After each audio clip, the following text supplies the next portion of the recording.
খালটি হচ্ছে রহমতখালী খাল, নোয়াখালী জেলার সবচেয়ে বড় খাল। এখানে আবার একটি বাজারও এখানে অবস্থিত।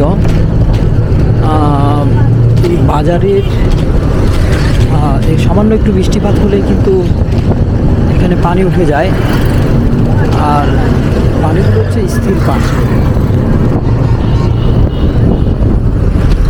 এখন যেখানে আছি এটা হচ্ছে চন্দ্রগঞ্জ বাজার, চন্দ্রগঞ্জ পশ্চিম বাজার। এটা হচ্ছে লক্ষ্মীপুর জেলায় অবস্থিত একটি বিখ্যাত এবং সুপ্রাচীন একটি বাজার। কাঁঠাল বিক্রি হচ্ছে এখানে। মাঝে মধ্যে বাংলাদেশের বিভিন্ন জায়গা থেকে নানা ধরনের পণ্য সামগ্রী বিক্রি হয়।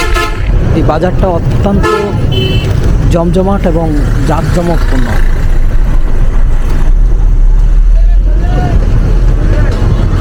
এখানে মাংস বিক্রির দোকানগুলো রাস্তার ঠিক এক পাশে অবস্থিত।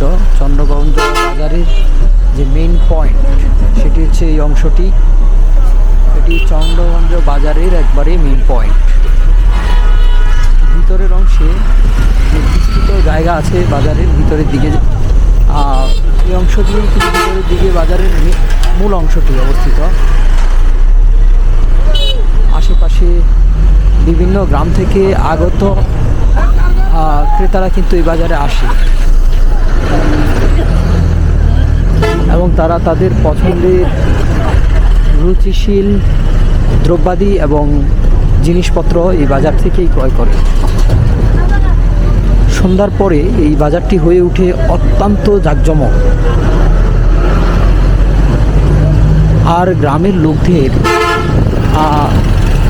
এক মায়াভিরাম মিলন মেলা হচ্ছে এই বাজার।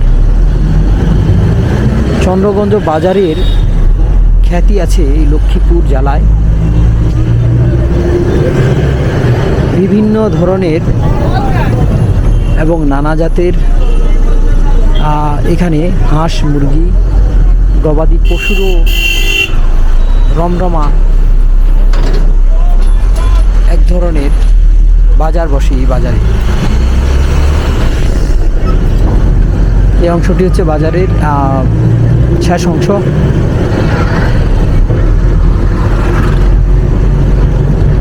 বাজারের শেষ অংশের কিছু এখানে ভবন দেখা যাচ্ছে। খুব ছোট কিন্তু জাঁকজমকপূর্ণ এই চন্দ্রগঞ্জ বাজার। বাজারের এইখানেই কিন্তু বাজারটি শেষ হয়ে গেছে।